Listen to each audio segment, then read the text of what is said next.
मुरारी त्रिपुरांतकारी भानु शशी भूमी सुतो बुधश्च गुरुश्च शुक्र शनिराहु केतव कुर्वन्तु सर्वे मम सुप्रभातम।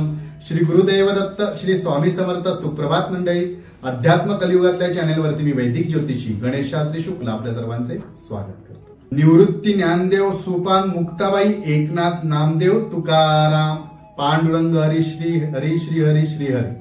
मित्रांनो, आज आषाढी एकादशी, आषाढी एकादशीच्या आपल्याला सर्वांना हार्दिक शुभेच्छा। मित्रांनो, आषाढी एकादशी निमित्त ज्या काही योजना उपाययोजना करायच्या असतात, काही साधना करायच्या असतात, त्या मी आपल्याला साप्ताहिक राशी भविष्यामध्ये सांगितलेल्या आहे।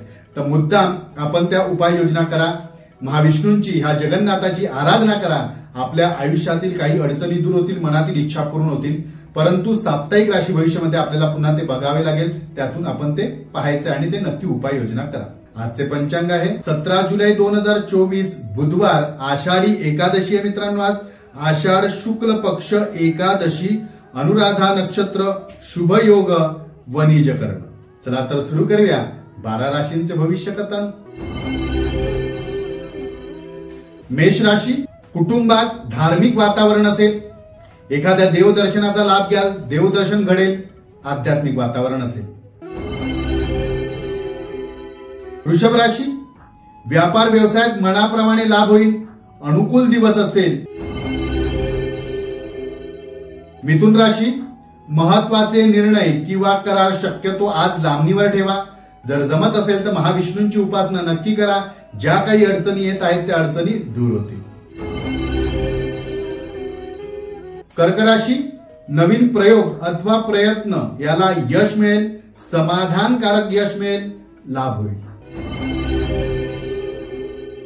सिंह राशी, भाषा व शब्द आपण आज नियंत्रणात ठेवूनच बोला इतरांशी बोलताना, कारण काय गैरसमज वाढणार आहे ते कसे दूर होतील याकडे प्रयत्न करा।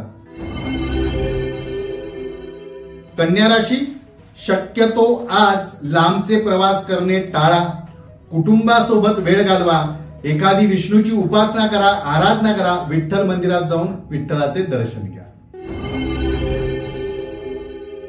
तुळ राशी, धार्मिक कार्याचे आयोजन नियोजन आज कराल आपण, धार्मिक वातावरण असेल, धार्मिक कार्य आपल्या हातून घडेल, त्याचे आपल्याला वेगळेच आत्मिक समाधान लाभेल।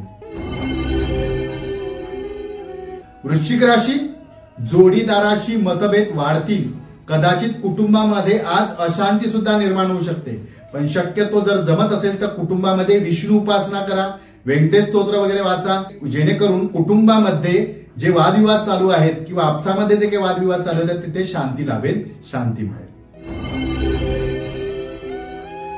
धनुराशी, अति आशा आज कदाचित आपल्या निराशाचे कारण बनू शकते, त्यामुळे संयमी राहून कामे करा, अति आशा करायला जाऊ नका।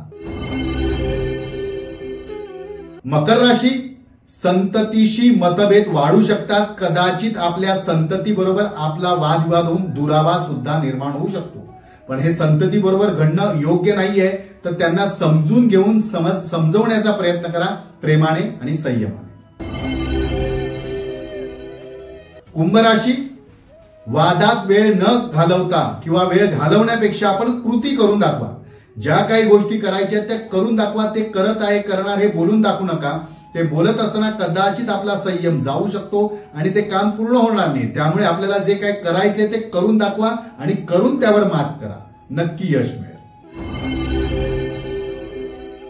मीन राशी, धाडसाने निर्णय घ्या, मनोबल वाढवा, मनोबल वाढण्यासाठी प्रयत्न करा, धार्मिक उपासना करा। आजचा दिवस 12 राशींच्या लोकांना शुभकारी हितकारी ठरो, विष्णूंचे महाविष्णूंचे विठ्ठल रखमाईची पूर्ण कृपा दृष्टी आपल्यावर राहो आणि आपल्या मनातील सर्व इच्छा पूर्ण हो।